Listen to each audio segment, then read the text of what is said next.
People almost never experience themselves as the one who struck first. Violence as being justified because it's a retaliation for some hurt that they experienced. 1 in 4 women and 1 in 9 men in the U.S. experience severe intimate partner physical violence. There's a reason to believe that those stats are an underestimate for what's actually occurring due to underreporting. Helplessness, it's the ultimate lack of power or control, right? It's a sense of not being able to impact your environment or get your needs met. We can think of helplessness as one of the defining experiences of trauma.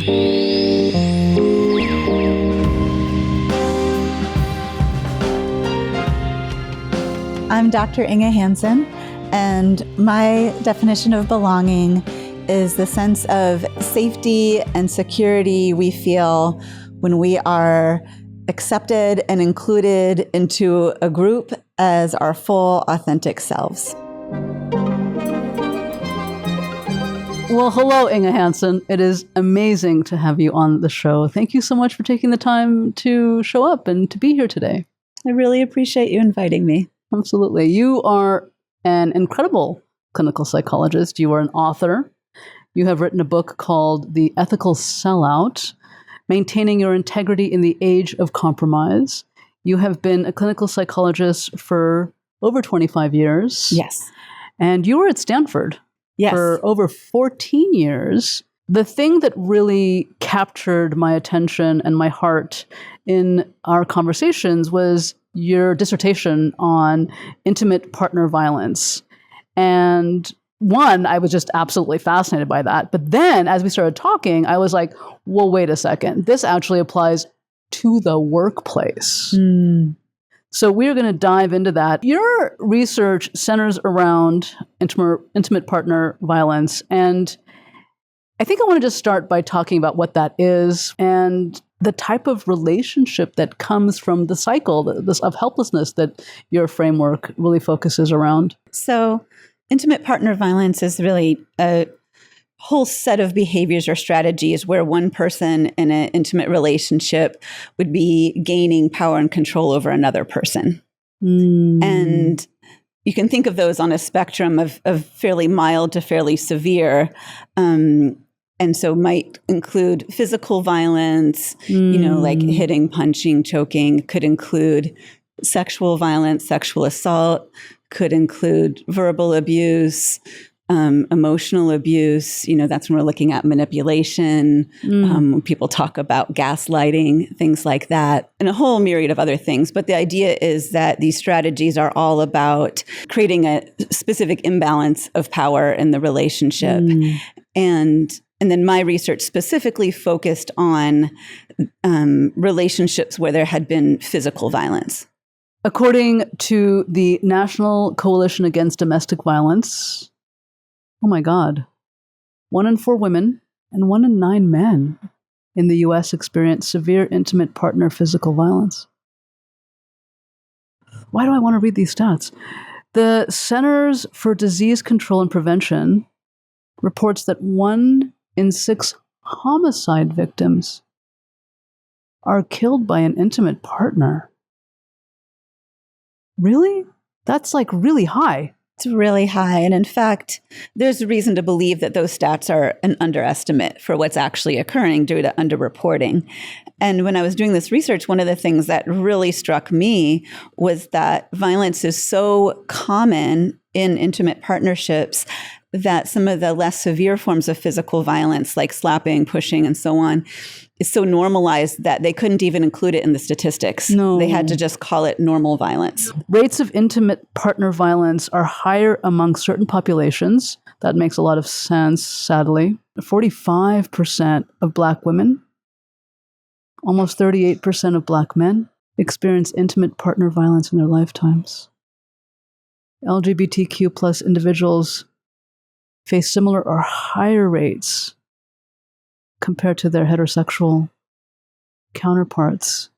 The study by National Institute for Occupational Safety and Health found that workplaces with higher rates of violence had poorer employee morale and higher levels of stress and burnout among employees. I mean, these are horrible.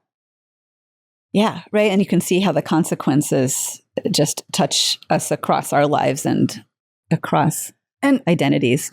The cost in the workplace is almost $1 trillion of lack of productivity because of IPV, intimate partner violence. I mean, this is starting to make sense in a way that oh my gosh, I have so many questions. Talk a little bit about your research and what you wrote in your dissertation. So going in, I was familiar, as many of us are, with the most stereotypical or maybe traditional idea of what intimate partner violence looks like, which is a male offender, a female victim. You're right. And maybe even a story around that where we're questioning why she stays in the relationship, and maybe even kind of a, Lifetime movie where she eventually kind of gathers the kids and leaves and has a happy ending. I think J-Lo did a movie on that. Okay. Right? Yeah. So there we go. Yeah. Yeah. And it's been kind of shown in media in all different ways and forms. But I was working with the LGBTQIA communities and feeling like there was this whole part of the story that wasn't being looked at. Because as you were saying with the stats, this type of violence absolutely exists in queer relationships, in same-gender relationships, but it wasn't being talked about. It wasn't being looked at.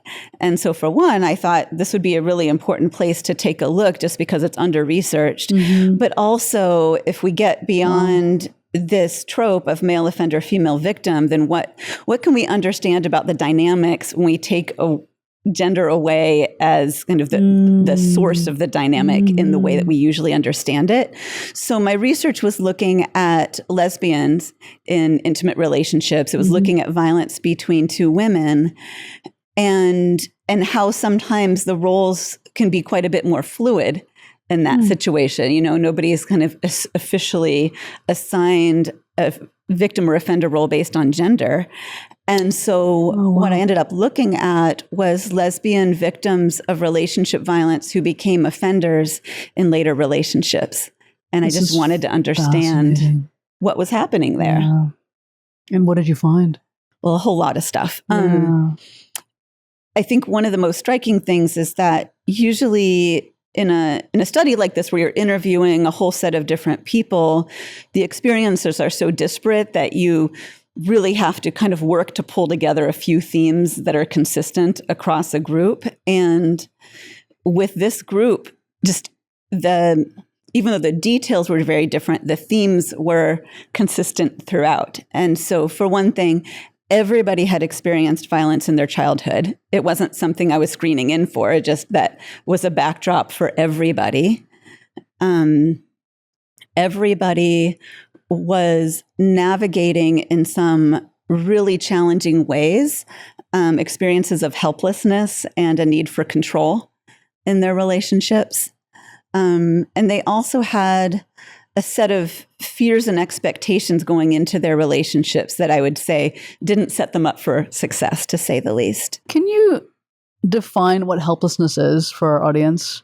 Helplessness is a sense of it's the ultimate lack of power or control, right? It's a sense of not being able to impact your environment or get your needs met in a really basic and foundational way. And I would say one of the reasons that it's quite relevant here is we can think of helplessness as one of the defining experiences of trauma, right? There's maybe nothing that so, starkly takes our sense of power away than trauma. You have a framework that is genius. It is called the Cycle of Helplessness. Can you talk us through this? I was looking at this framework, and it just explained so much. And it also connected dots that I hadn't even, connected before in ways that just landed with such profundity and clarity. So my starting place is, again, working off of traditional models of understanding intimate partner violence. And so probably a lot of people are familiar with the cycle of violence, which was developed by Dr. Lenore Walker many years ago, where there's a tension building phase, which leads to the violent phase, which leads to the honeymoon, and then back into tension building. And that was a really important model for helping people to understand, for one thing, how the cycle works, why a victim might stay, right? Like the honeymoon phase can go a long way toward bringing people together and maybe even trauma bonding, and then rinse, cycle, repeat. But what I felt like was missing that I really wanted to understand is the internal experience of the people in the situation, not just behaviorally what's happening, but what are they thinking and feeling? Yeah, exactly. And I really wanted to understand what was happening for the offenders.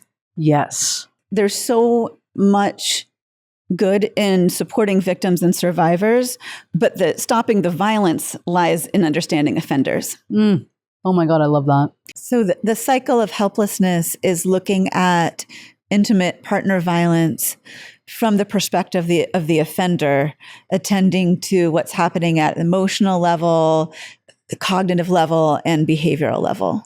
So talking to all these women who had occupied both a victim and an offender role and talking with them specifically about their transition moving from the one to the other, what I discovered, again, consistent across the board with them, is there was indeed this tension building phase. So just, all kinds of everyday relationship situations can build tension, whether it's, jealousy issues, financial issues, stress, which can children, sexual tension, holding minoritized identities, right? Discrimination. Yeah. So all of that stuff, creates tension in a relationship. It's just kind of a given. And that tension, internally can create stress and anxiety. And for these women, a sense that they're losing control. So in this tension phase, which is kind of phase one, if you will, I am starting to notice that I'm possibly finding myself getting out of control. Is that right? Correct. Okay. So whatever the stress is, yes, whether it's overwhelm, whether it's anxiety, whatever that is, it is leading me either consciously or otherwise to notice that I am losing control of the situation or my life or whatever. Is that right? Yeah. Absolutely. Okay. So, yeah, just take an example, like one thing that comes up maybe more often within queer women communities is like, my partner's best friend is also a woman, and then I might see her as a potential threat to the relationship. So my partner is hanging out with her bestie tonight, and I think they're flirtatious. And so I'm feeling anxious about that. And I start to feel like I don't have control over the situation. I have a sense of losing control. Okay. And in this cycle, what happens is this tension rises till it hits the limit of my tolerance threshold. And which is different for every single person. Right. That looks different, how big a trigger it might take, and whether it's something acute or over time, what situations we're most vulnerable to. But it could be one area of stress and not another area of stress. Absolutely. Yeah. Right. Like this thing with, my theoretical partner going out with her friend, I may have zero stress around anything money. Right. That might be just a non-issue in our relationship. But then in another relationship, that could be absolutely the trigger point. But in this one, she's going out. I've gone past my tolerance threshold. And what happens at that point is it goes from a sense of losing control to a helplessness mode. That's the next phase of the cycle, where my internal sense is that I'm out of control. Ooh. What might the emotions be associated here with this I'm out of control? So you can just picture the volume turned up on those original feelings. So we're starting out with, tension, anxiety, stress, and now it's fear, it's pain, it's bigger feelings. But they're vulnerable feelings, right? And in that phase, I'm feeling helpless and I'm kind of scrambling to find some way to get my sense of control back. How can I, how can I soothe myself? How can I calm myself? But at this point, it's really past my capacity to do that. I'm freaking out. I might be dialing the phone over and over. I might be wanting to get in my car and go find out where they are. I could be yelling, screaming. I could even be threatening her, like not to go out tonight. Yeah. Okay. So it's resulting in behaviors that are just, I don't know what. They're all like deactivation strategies, but they're ineffective. They're not giving me that sense of control. And again, now I've headed into this place of helplessness. We just talked about helplessness being a hallmark of trauma, right? I'm somebody who has trauma in my history from my childhood and in my previous relationships. I have essentially a vulnerability toward feeling helpless and essentially an allergy toward it. It is the most toxic feeling for me to experience. I want to slow this down because I'm both wanting to cry because of my own stuff, but also this sentence, an allergy to helplessness. This is a really powerful sentence. When I am experiencing, and not me personally, but when someone is experiencing an allergy to helplessness and does not have the capacities or resources internally to self-soothe, self-regulate, what happens? That means that, number one, I can't tolerate it. And number two, I will do anything to get out of that state. I will do anything to get out of that state. So we take these two parts paired together. I'm out of control. I'm in this state of helplessness. It's familiar. It feels so scary. And I'm ready to do anything to get out of it. I've already done what I can. Yeah. It hasn't worked. Whether, again, it's those behaviors of escalating it in some capacity that's not helpful. Yeah, kind of hoping that things will come back into my favor. It hasn't worked. This is where that, because we're so far outside our, ability to tolerate it, I would then kind of picturing me, the person in this situation, I'm shifting these more vulnerable feelings of pain and fear into what is experienced as more powerful feelings of anger and rage. And I'm moving I'm out of control into I must control. And this is the phase where now I am going to employ absolutely anything that I deem is going to help me regain control. Right. And again, thinking about how trauma plays a part here, my whole history is about my well-being being dictated by other people's moods and behavior. I'm laughing because I want to cry. Yeah. I want to disperse into tears. Yeah. And I'm sure there's a lot of people who can relate to this, right? Anybody who has a significant trauma history knows what that feels like. And much like we're saying with helplessness, it's a place we go to quickly, like, okay, these people, my external environment is controlling my experience. It's called an external locus of control, right? Rather than an internal, where I have that confident sense that I get to dictate how I feel and what I do and so on. Mm-hmm. So what a person needs in this situation, say if I am this person, is I need to find a way to feel more in control internally. I need to be soothing myself to come back out of that state of helplessness. But because I'm understanding everything as the problem is external, then my understanding is also that I need to control externally to solve this. Right. And so the I must control means I'm going to control my partner, which is therefore why that's the violence phase of this cycle, right? That's the violence mode. So that's where I would be resorting to some type of physical means, which then creates a release, right? I'm angry. I feel powerful. Probably my partner at this point is the scared one. She's cowering. She might have decided she doesn't want to go out with her friends so much tonight. So you win. I win. Right? Like that's right. Thank you. Yeah. My experience is now it created relief. I don't feel helpless anymore. So by moving into the state of rage and anger, I get to release the helplessness state. I find myself back in illusionary control, that's or externally referential. And then my nervous system has relief. Right. So I've controlled this person. So now I feel back in control. And it's a feedback loop. do terrorist organizations get created because they've experienced a state of helplessness for a duration of time, which has then left them in this power of needing to regain control? And how they know how to do that is through rage and violence. And then that somehow then creates a momentary experience or situation of relief at the cost of death and destruction and human lives. I think it's a really important question. And one thing I'll say there is, I think whether we're looking at the micro personal level or at the macro level, people almost never experience themselves as the one who struck first.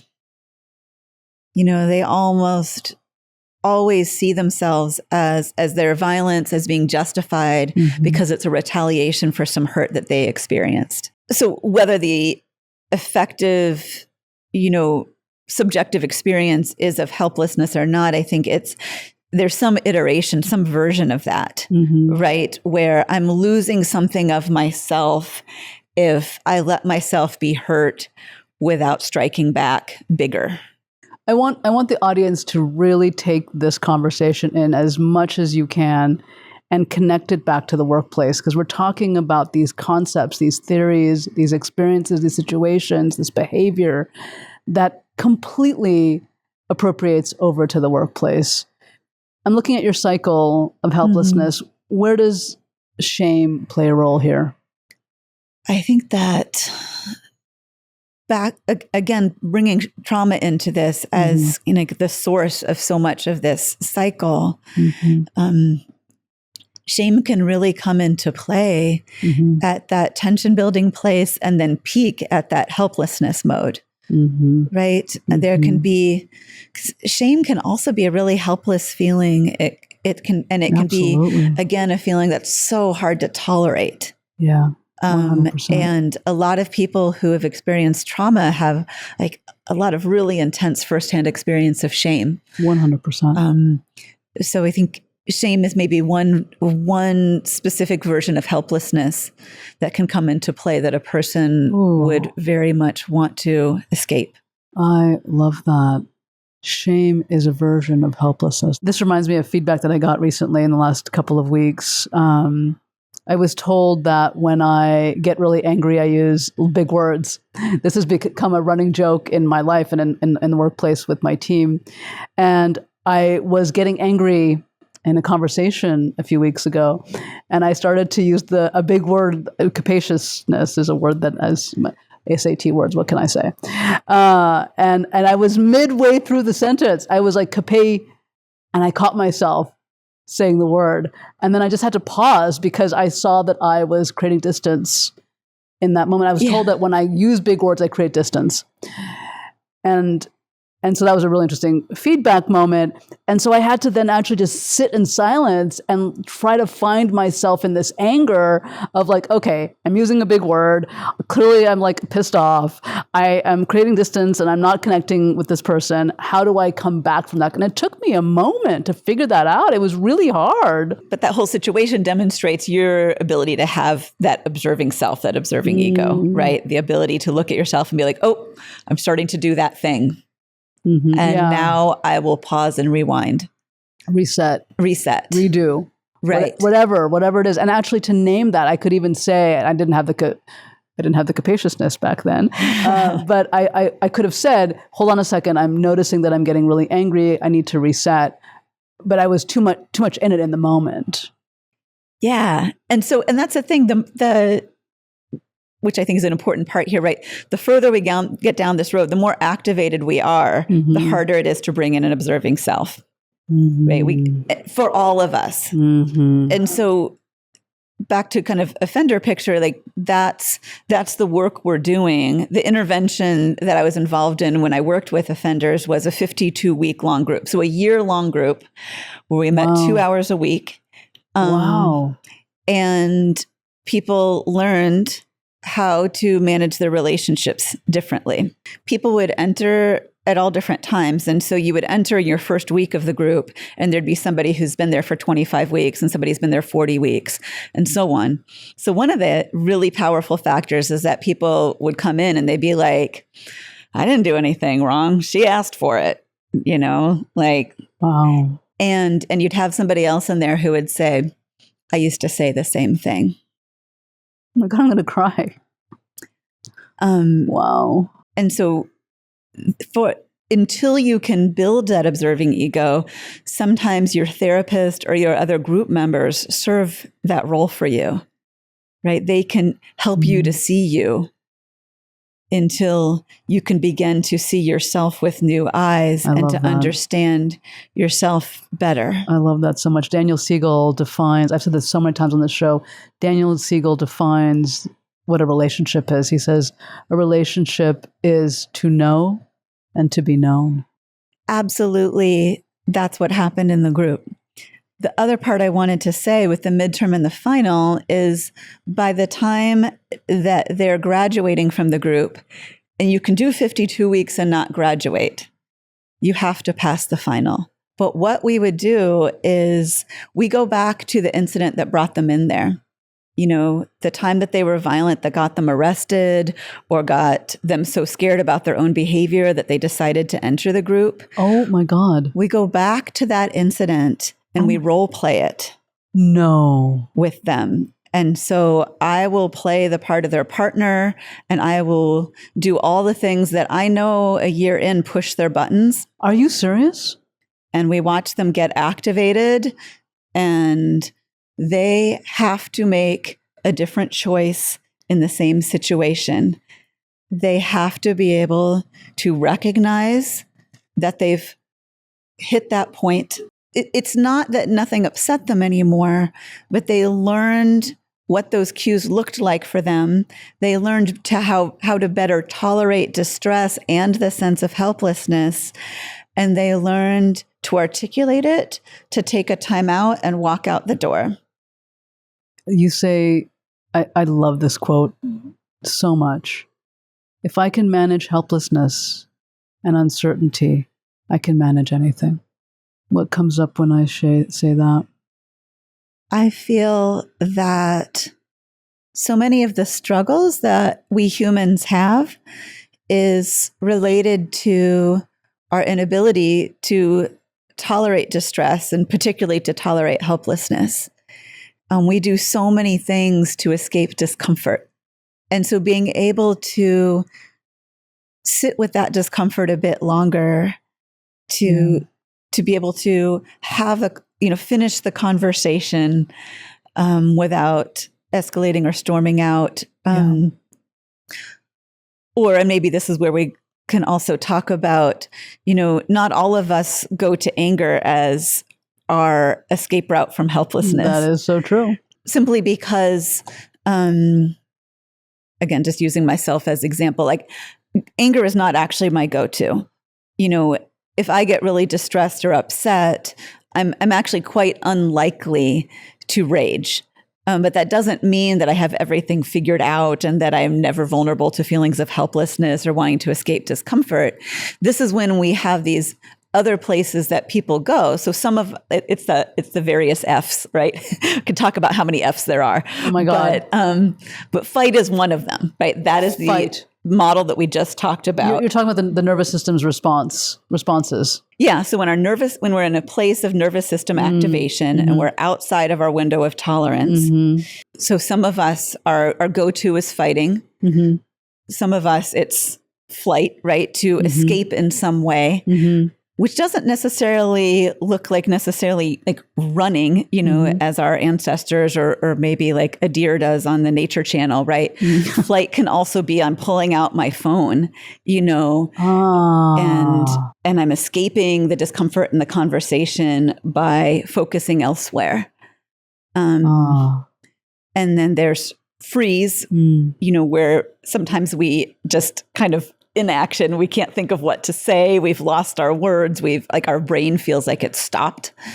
And then fawning behavior, which I think is interesting to think about, back to talking about in the workplace, right?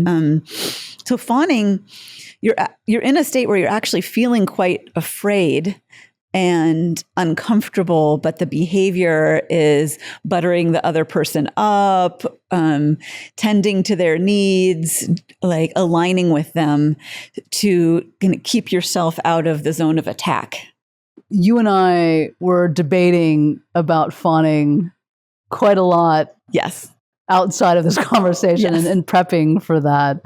And then when you so eloquently explained fawning, I went, oh, damn, that was my entire childhood. I mean, I wouldn't say buttering up, but I think definitely I remember situations for sure where I had to speak nicely and have a good tone and, moderate myself. I remember, I was never allowed to be angry. Yeah. So I was fawning left and right. Right. So we can see actually all four of these are survival mechanisms of various kinds. They're not always effective, and they're not always effective in every situation. But fawning, for instance, is particularly powerful or helpful with survival in an unequal power relationship. Oh, say more about that, please. Let's say in a workplace situation, kind of taking it out of the intimate partner situations.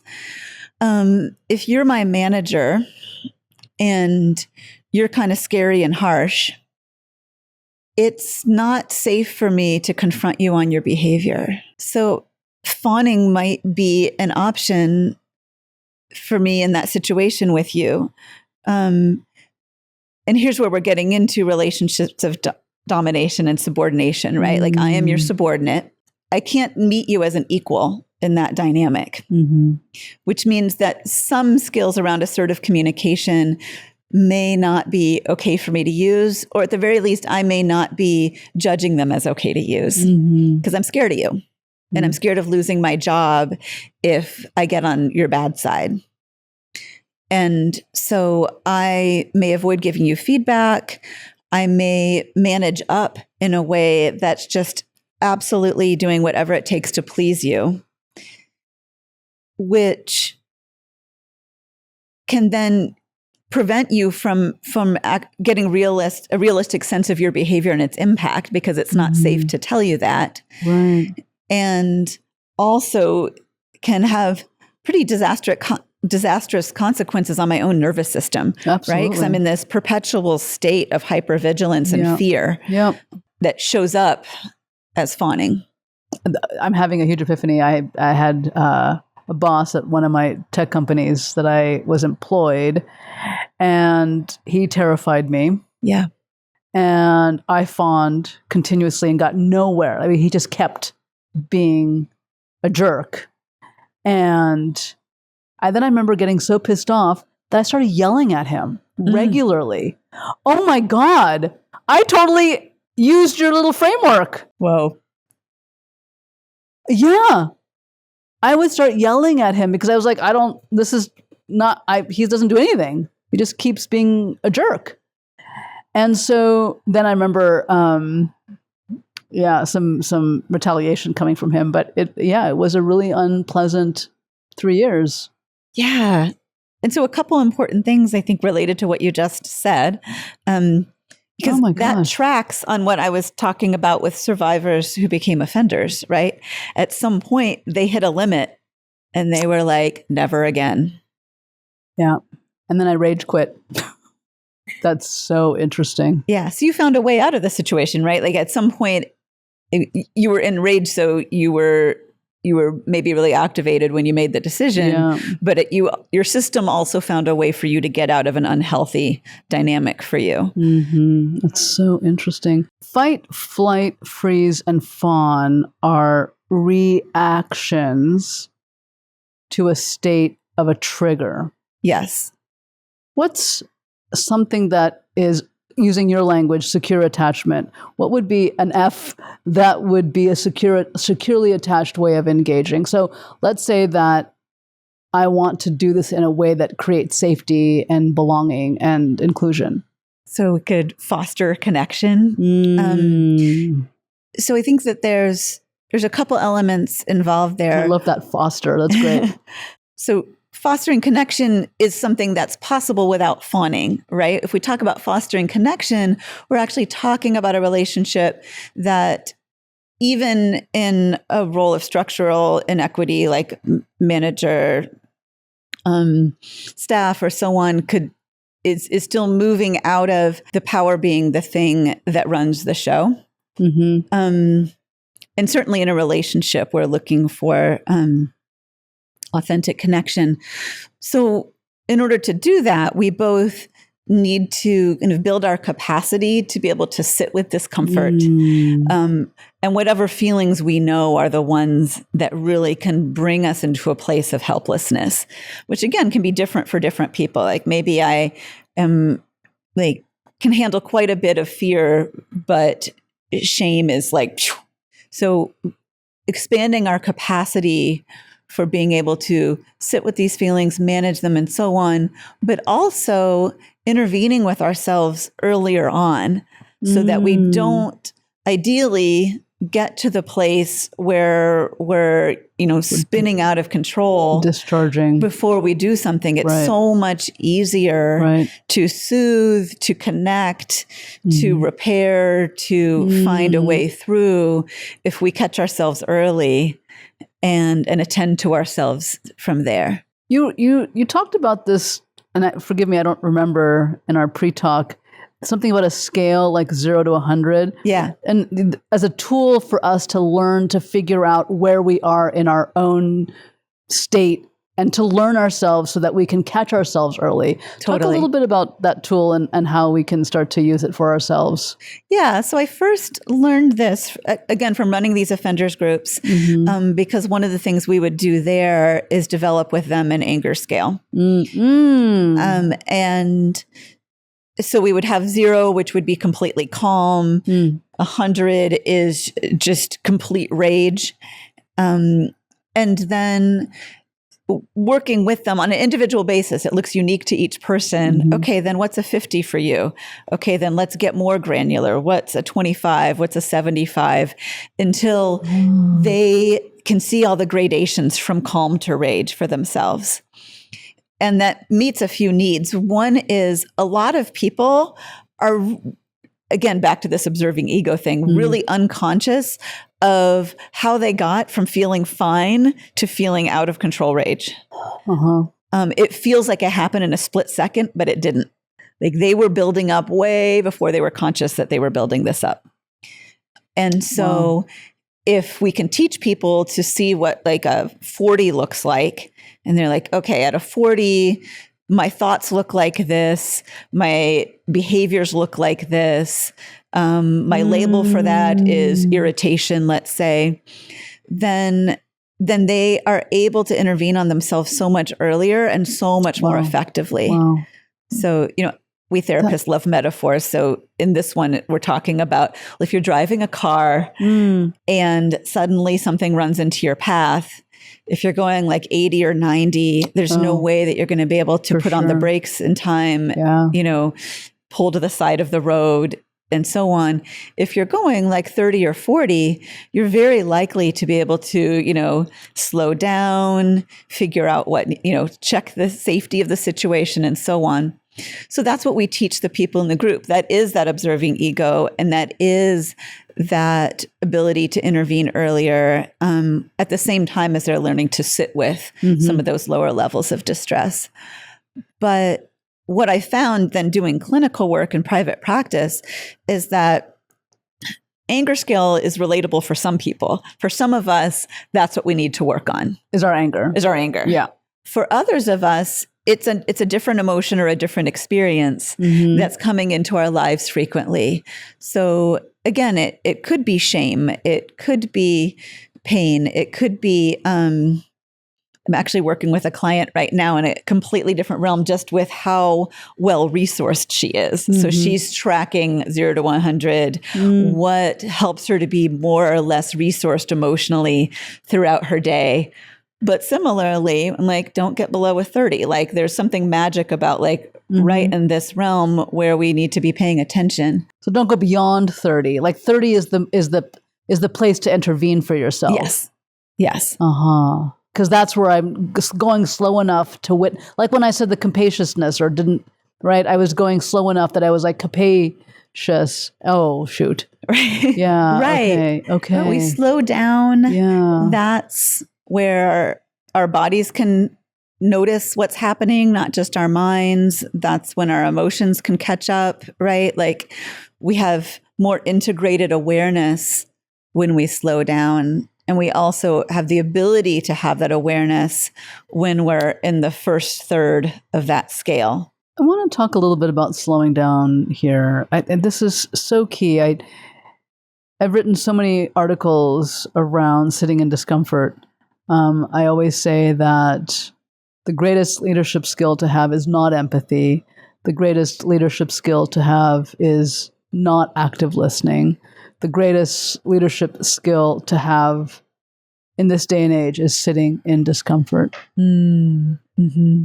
I remember Google now, 15 years ago or so, really was pushing meditation with their employees. And I was always confused by that, and if not annoyed by that, because understanding trauma, sitting and forcing yourself to sit still can actually be re-traumatizing. And so how would you work with a client, or how have you worked with a client that has anxiety, trauma, high levels of stress, and get them to slow down and to even value slowing down in order to be able to start to work with sitting in discomfort? Because slowing down can be terrifying. Sure. Sitting in discomfort is terrifying. Sure. So now what do I do? One of the parts that's important is to figure out what the starting point is, right? So just sitting with ourselves for 10 seconds might be an achievement. And what it looks like to sit with ourselves can look really different from one person to the next. Like we don't all have to be still physically, for instance. If you think about kind of neurodiversity, some of us are actually much calmer in movement than in complete stillness. So this has to be responsive to an individual person's neurological makeup, their needs, and so on. But in session, what that usually looks like is we're moving into a place of intense emotion. And then I ask the client to pause and notice what's happening. Like, what's happening in your nervous system right now? What's your body telling you right now? Like, what's your heart telling you right now? And what if panic starts to come up? Well, for one thing, it's very rare for somebody to panic in response to slowing down and checking in.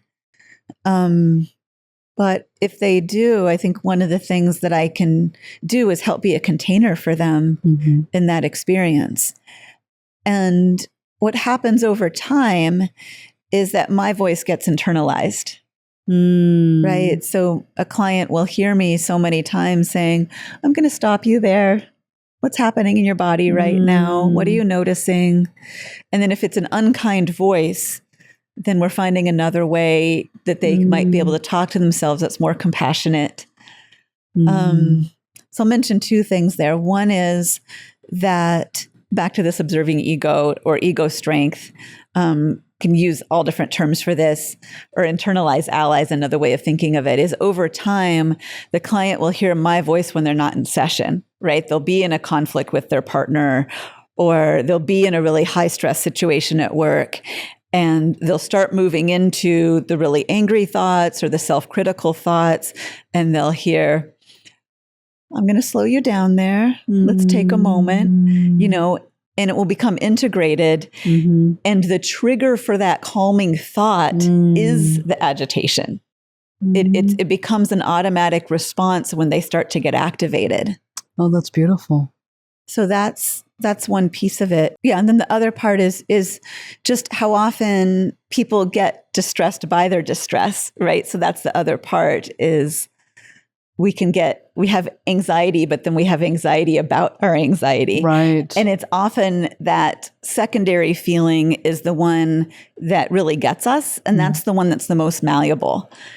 So just getting into a place of acceptance around the fact that you're feeling anxious or feeling some type of pain right now or some type of distress, if we can kind of get curious about it and make friends with it, then it's usually a lot more tolerable than we think. So that can be shifting the topic to something that feels more neutral. It can be, finding some reason to take a break and let everybody reset a little bit and come back to the conversation. Sometimes we need to say, I'm feeling really uncomfortable, or I'm noticing, that I'm getting kind of activated in this conversation, or, this isn't feeling okay for me. Like we can make some comment about the process that doesn't have to be directly confrontational. So taking a beat, taking a pause, circling back, putting time on the calendar the following week, and exploring the same conversation with a non-reactive emotional state. Yeah, or even literally,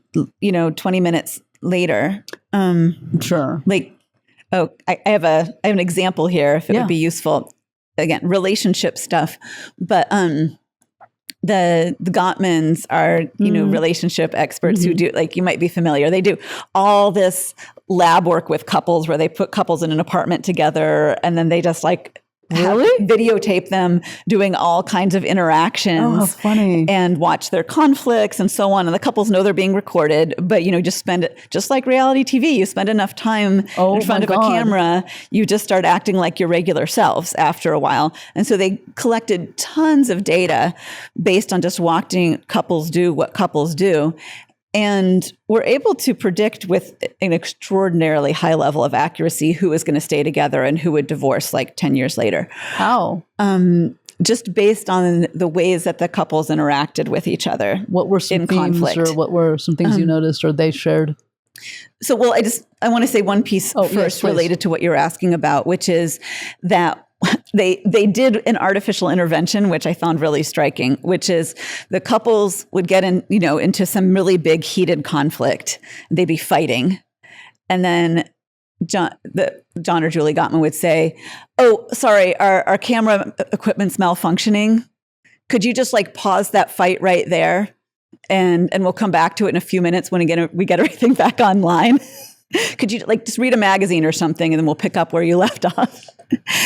And are you serious? And then 5 minutes later, 20 minutes later, whatever, then they would be like, "Okay, we're good. Let's roll back where you were." And the fight would almost always have de-escalated by that point. Even given 5 minutes, the people would be like, that was maybe not that important. That's incredible. Right? So literally inserting a pause shifts the dynamics of the tension. Really powerfully. And it doesn't wow. Working with violence, we're telling people to take, at least a half hour, a couple hours. But in a lot of conflicts, 5-10 minutes can do wonders. In closing this conversation, which I'm so sad to do, I'm really enjoying talking about this and really diving into the depths of human dynamics. You are a mother. Yes. You have a little one at home. That little one is actually 14. Yes. What do you hope for him in his relationships and how he navigates himself? Really hope for so many of the things that we were just talking about here at the end. I hope for him to have the self-awareness to notice when distress or discomfort is coming up for him, to have the capacity to sit with it, to offer himself compassion in those situations, and to have the skills to navigate that discomfort with other people in his life when it's an interpersonal situation. That's beautiful. I have enjoyed this conversation so much. Your cycle of helplessness is absolutely brilliant. Thank you for sharing your perspicacity. Thank you for sharing your wisdom. I look forward to many more conversations, Dr. Inge Hansen. Thank you so much.